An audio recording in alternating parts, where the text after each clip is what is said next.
Yesu asifiwe, mtu wa Mungu unayenitazama popote ulipo. Usipite bila kusikiliza ujumbe wa neno la Mungu. Yesu anarudi, yuko karibu sana, watu wa Mungu.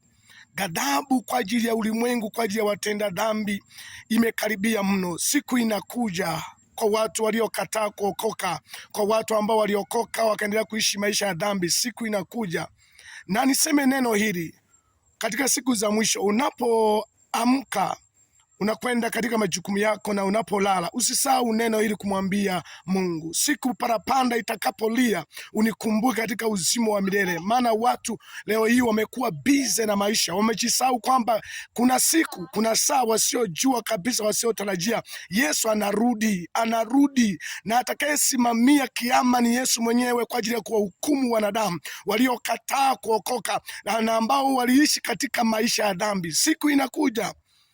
Kile kitabu cha Wakorintho wa kwanza sura ya 15 mstari wa 51, Biblia inasema tutabadilishwa kwa dakika moja tu, na kisha tutaenda kumlaki Bwana Yesu mawinguni.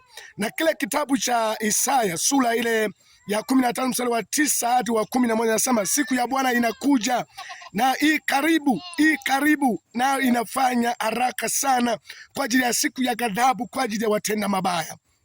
Mwanadamu, siku inakuja, hautaweza kuokoka, hautaweza kutubu. Ni heri leo katubu dhambi zako, wewe ambao hujaokoka, na wewe ambao umerudi nyuma, tengeneza mambo yako.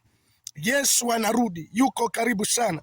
Ninazungumza na mtu ambaye anapuuzia mambo haya.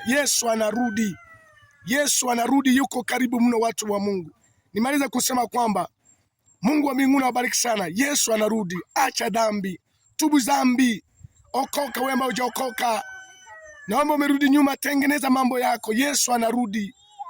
Parapanda imekaribia mno, iko karibu mno, watu wa Mungu.